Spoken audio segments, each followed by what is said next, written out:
తోటి కోడళ్ల తగువు.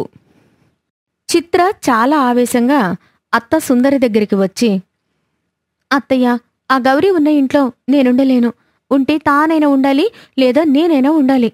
అయితే ఇంకేం చూస్తున్నావు? వెళ్ళిపో మరి ఇంట్లో నుంచి. నువ్వు ఉండడం వల్ల ఇంటికి భారం తప్ప ఇంకేమీ లేదు. ఇంటి పెద్ద కోడల్ని పట్టుకుని నోటికొచ్చినట్టు మాట్లాడుతున్నావు అని చిత్ర గౌరీని కొట్టడానికి వెళ్తుంది. ఆపండి మీ తలపొగురు మాటలు. ఏంటి సుందరి, నువ్వు కూడా ఇలా చేస్తున్నావు? ఇంటి పెద్ద కోడలివి, కాస్త మర్యాదగా నడుచుకోవాలి కదా. అదే కదా నేను చెప్తున్నా కూడా. ఇంటి పెద్ద కోడల్ని కాస్తైనా మర్యాద ఉండాలి కదా నా మీద. మాటకి మాట సమాధానమిస్తే గొడవ పడకుండా ఎలా ఉంటాను? మంచిదానిలాగా నటించావిప్పుడు. చేసేదంతా నువ్వే చేసి నన్నంటున్నావా ఇప్పుడు? ఆపండే మీ యాదవకోల. ఎవరి గదిలోకి వెళ్ళిపోండి ముందు అని ఇద్దరిని చెరొక గదిలోకి పంపించేస్తుంది సుందరి. వాళ్ళిద్దరూ రోజులా గొడవ పెట్టుకోవడం సుందరికి ఏమాత్రం నచ్చడం లేదు. కాని తాను ఏమీ చేయలేకపోతోందని బాధపడుతూ ఉంటుంది. సాయంత్రం తన కొడుకులు ఇద్దరూ వచ్చిన తర్వాత వాళ్ళిద్దరినీ కూర్చోబెట్టి, ఒరే, మీ భార్యల గొడవలు రోజురోజుకి పెరిగిపోతున్నాయిరా. వాటిని ఎలా ఆపాలో కూడా నాకు అర్థం కావడం లేదు. ఎంత చెప్పినా కూడా వినడం లేదు. మీరే కాస్త చెప్పి చూడండిరా. ఇలా ఇంట్లో ఉన్న మనుషులు గొడవలు పడుతూ ఉంటే ఇంటి పెద్దగా నేను చూడలేకపోతున్నాన్రా. ఈ వయసులో నాకు కావలసింది కాస్త ప్రశాంతతే కదరా. కాని ఈ గొడవలన్నీ చూస్తూ ప్రశాంతంగా ఎలా ఉండగలను చెప్పండి? మేం మాత్రం ఏం చేయగలమమ్మా? మా వంతు ప్రయత్నంగా మేము చెప్తూనే ఉన్నాము. కానీ ఏం ఉపయోగం? చెప్పి చెప్పి మా నోరు నొప్పి పెట్టడమే తప్ప ఇంకో ఉపయోగం లేకుండా పోయింది. సరే, ఏదో రకంగా ప్రయత్నిస్తాంలే అని చెప్తాడు కిషోర్. కాసేపయ్యాక వంటగదిలో నుంచి పెద్ద పెద్ద అరుపులు వినిపించడంతో పాటు వంటింట్లో నుంచి గిన్నెలు బయటపడుతూ ఉండడం చూసి కిషోర్, సుందరి పరుగు పరుగున వంటగదిలోకి వెళ్తారు. అక్కడికి వెళ్ళగా చిత్ర, గౌరీ గొడవ పడుతూ కనిపిస్తారు. వెంటనే చిత్ర గౌరీని కిషోర్, సుందరి కలిసి దూరంగా తీసుకుని వెళ్తారు. ఏమండి, ఇంకా ఈ ఇంట్లో నేను ఒక్క నిమిషం కూడా ఉండలేను. వెంటనే మనం బయటకు వెళ్దాం. వేరే ఎక్కడైనా ఉందాం. ఇక్కడ ఉండడం నా వల్ల కాదు. మీరు వచ్చినా రాకున్నా నేనైతే వెళ్ళి తీరుతాను అని చిత్ర అరుస్తూ ఉంటుంది. గౌరీని పక్కకు తీసుకుని వెళ్లిన సుందరి చాలా కోపంగా, ఏంటే ఈ గొడవలు? మీరిద్దరూ తోడికోడళ్ళు అనుకుంటున్నారా, లేక శత్రువులు అనుకుంటున్నారా? చిన్నదానివి, ఒక్క మాట అంటే పడితే ఏమైనా నష్టమా నీకు? చిన్నదాన్నైతే మాట పడాలని ఏమైనా చట్టం ఉందా? ముందు అలాంటి పాత నీతులు చెప్పడం మీరు మానండి. అంతలో చెప్పాలని అనిపిస్తే వెళ్ళి దానికి చెప్పండి. అయినా ఇంట్లో దానికిచ్చినంత విలువ నాకెక్కడుంది? అందరూ దాని కొమ్ము కాసేవాళ్లే కదా అని అనగానే సుందరి కోపంగా గౌరీని కొట్టేస్తుంది.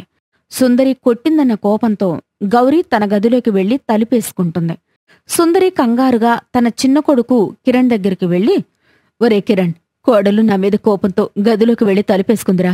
ఏదైనా అఘాయిత్యం చేసుకుంటుందేమోని భయమేస్తోందిరా అని చెప్పగానే కిరణ్ గది తలుపు దగ్గరికి వెళ్లి గట్టిగట్టిగా అరుస్తూ తలుపు కొడుతూ ఉంటాడు. కాని ఎంతసేపటికి గౌరీ తలుపు మాత్రం తీయడం లేదు. ఇంతలో చిత్ర తన గదిలో నుంచి బయటకొచ్చి, అత్తయ్య, నేను ఈ ఇంట్లో ఇంకొక క్షణం కూడా ఉండబోయేది లేదు. నేను వేరే కాపురం పెట్టాలని అనుకుంటున్నాను.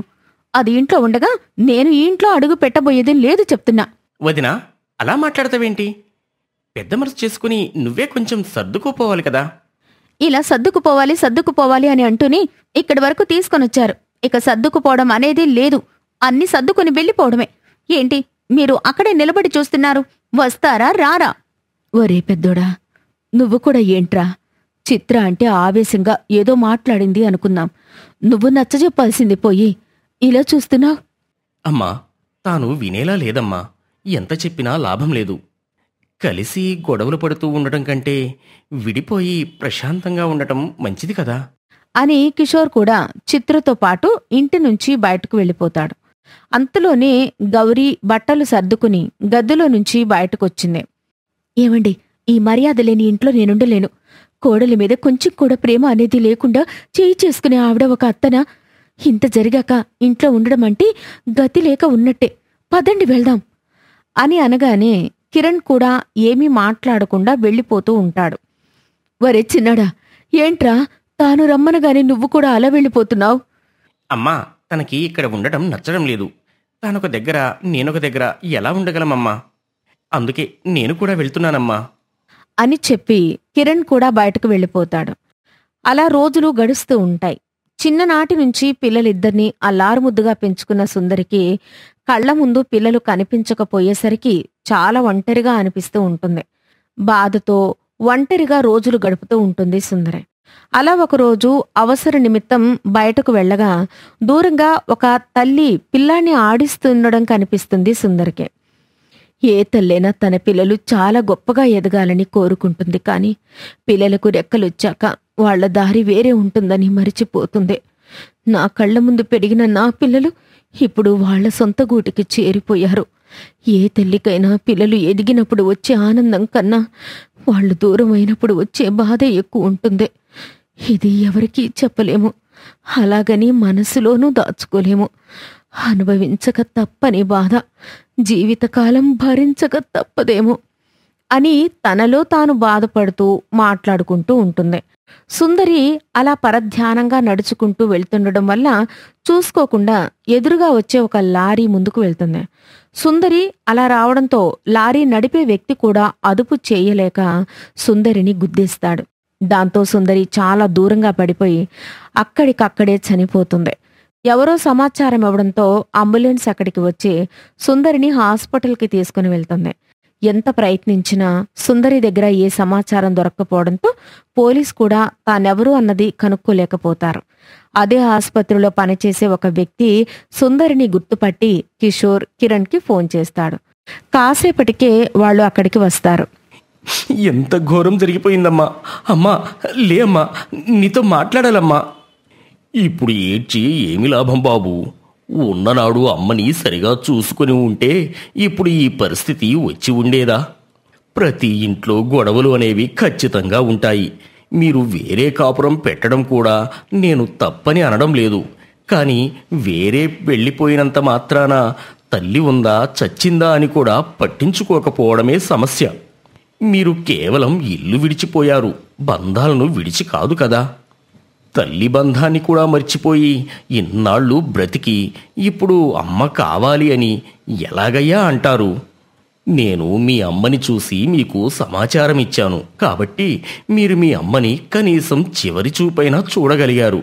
లేదంటే దిక్కులేని శవంలాగా కాల్చేసేవాడిని. రోజు ఇలాంటి శవాలు ఎన్నో వస్తుంటాయి. అలాగే ఇదొకటి అయ్యేది, అంతే.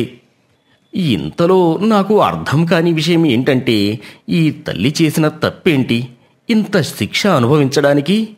ఆ దేవుడికే తెలియాలి. ఇదంతా నీ వల్లే జరిగింది. అమ్మ ఒక్కసారి చేయి చేసుకుంటే అదే తప్ప? ఇంటి నుంచి వెళ్ళిపోవడానికి అదే కారణమా? మీ అమ్మా నాన్న ఎప్పుడు నీ మీద చేయి చేసుకోలేదా? తమ్ముడు, ఇప్పుడు తన మీద అరిచి ఏమి లాభంరా? అమ్మ ప్రేమని అమ్మ ఉన్నప్పుడు గుర్తించలేకపోయాము.